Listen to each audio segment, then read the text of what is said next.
Welcome to IBTV. తూర్పు గోదావరి జిల్లా రాజమండ్రిలో పర్యాటక శాఖ మంత్రి కందుల దుర్గేష్ కీలక వ్యాఖ్యలు చేశారు. రాష్ట్రాన్ని ప్రపంచ స్థాయి పర్యాటక గమ్యస్థానంగా తీర్చిదిద్దేందుకు ప్రత్యేక ప్రణాళికతో ముందుకు వెళ్తున్నామని చెప్పారు. ప్రత్యేక పాలసీతో టూరిజం ఆధారంగా ఇండస్ట్రీని అభివృద్ధి చేయడానికి ప్రభుత్వం ప్రయత్నాలు చేస్తోందని తెలిపారు. ఇతర రాష్ట్రాల దేశాల నుంచి పెట్టుబడులు పెట్టేందుకు అందరినీ ఆహ్వానిస్తున్నామని చెప్పారు. వెల్నెస్ సెంటర్స్ ఏర్పాటు చేయండి, ఆంధ్రప్రదేశ్ లో తప్పనిసరిగా వస్తాం. ఇతరత్ర అడ్వెంచర్ యాక్టివిటీస్ కానీ అవన్నీ కూడా మాకు ఉన్నాయి. కానీ మీకు ఉన్నది మాకు లేని ఏంటంటే కేవలం వెల్నెస్ సెంటర్స్. ముఖ్యంగా మనకి యోగా లాంటి ప్రత్యేకతతో కూడినటువంటి అంశాలు కానివ్వండి, లేకపోతే ప్రకృతి చికిత్స కానివ్వండి, లేకపోతే ఇతరత్ర ఆసనాలు ఇలాంటి కార్యక్రమాలు కానివ్వండి, ఆయుర్వేదం కానివ్వండి, ఇవి మనకు మాత్రమే సొంతమైనటువంటి. అందువల్ల వారు అడిగింది ఏంటంటే మనల్ని ఆ వెల్నెస్ సెంటర్స్ మీరు all along the Coast line of Andhra Pradesh 974 కిలోమీటర్ల పొడవున ఉన్నటువంటి కోస్ట్ లైన్ లో అలాంటి కార్యక్రమాలు ఏర్పాటు చేయడం మేము వస్తా ఉన్నారు.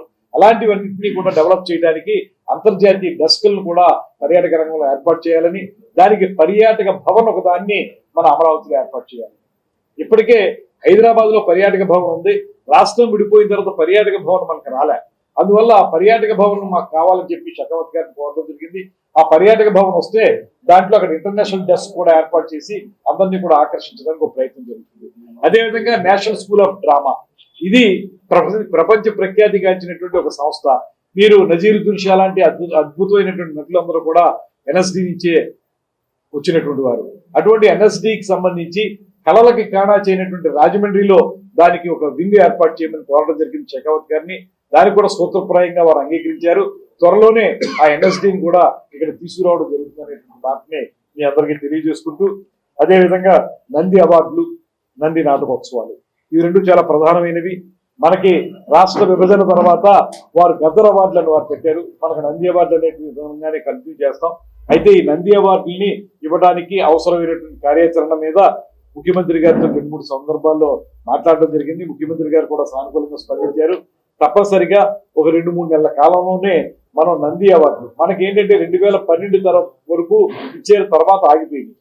అందువల్ల వాటిని ఏ రకంగా చేయాలి, అప్పుడున్న వాటిని ఇప్పుడు కొత్తగా వచ్చే వాటిని కలిపి చేయాలా, ఎలా చేయాలనేటువంటి దాని మీద పూర్తి స్థాయిలో దీన్ని చర్చిస్తా ఉన్నాం. ఉప ముఖ్యమంత్రి పవన్ కళ్యాణ్ గారు, అదేవిధంగా నందమూరి బాలకృష్ణ గారు, వారితోటి సంప్రదింపులు చేస్తా ఉన్నాం. అల్టిమేట్ గా త్వరలోనే ఒక 2-3 నెలల కాలంలో నంది అవార్డుల ఇవ్వడం కార్యక్రమం కానివ్వండి, అదేవిధంగా నంది నాటకోత్సవాలు. మనకి నంది నాటకోత్సవాలు అనేవి చాలా ప్రాముఖ్యత సంబంధించినవి. ఇక్కడ చాలా సందర్భాల్లో చేసాం. రాజమండ్రిలో కూడా మనం గతంలో చేసుకున్నాం. మురళీమోహన్ గారు ఎంపీగా ఉన్నప్పుడు, అంతకుముందు కూడా మనం ఇక్కడ నంది నాటకోత్సవాలు చేసాం. దాన్ని ఈసారి ఆంధ్రప్రదేశ్ లో చేయాలి, నంది నాటకోత్సవాలు మళ్ళీ చేయాలి. అది ఎక్కడ అనేటువంటి వెన్యూ ఇంకా డిసైడ్ అవ్వలేదు, కానీ అది ఎక్కడ చేయాలనేటువంటి దాని మీద కూడా నిర్ణయం తీసుకుని త్వరలోనే దాన్ని కూడా ముందుకు తీసుకెళ్తాం అనేటువంటి మాట. అదేవిధంగా మీకు ప్రత్యేకంగా నేను మనం చేయదలుచుకున్నది ఏంటంటే, ఈ రాష్ట్రంలో పర్యాటక రంగాన్ని ఏ రకంగా అయితే నాశనం చేశారో వాళ్ళు వైఎస్ఆర్ ప్రభుత్వం వాళ్ళు, అదేవిధంగా కళాకారుల జీవితాలతో కూడా ఆడుకున్నారు. ఎక్కడ కూడా కళాకారులకి గుర్తింపు ఇవ్వనటువంటి పరిస్థితి మనం చూసాం. కళాకారుల్ని హీన స్థితిలో చూసినటువంటి ఆ ప్రభుత్వాన్ని చూసాం. అందుకే మనం అధికారంలోకి వచ్చినట్టునే మళ్ళీ పునరుద్ధరించినటువంటి అంశాల్లో కందుకూరి పురస్కారాలు, ఉగాది పురస్కారాలు. ఉగాది పురస్కారాలు ప్రత్యేకించి వాళ్ళ 5 సంవత్సరాల కాలంలో ఒకరోజు కూడా ఇవ్వలేదు. మనం వచ్చిన వెంటనే మళ్ళీ ఉగాది పురస్కారాలు ఇచ్చాం, కళారత్నాలు ఇచ్చాం. అవన్నీ కూడా ఈ సంవత్సరం కూడా కంటిన్యూ చేస్తాం, ప్రతి సంవత్సరం కంటిన్యూ చేస్తాం. తద్వారా అనేక కార్యక్రమాలు చేపడతాం.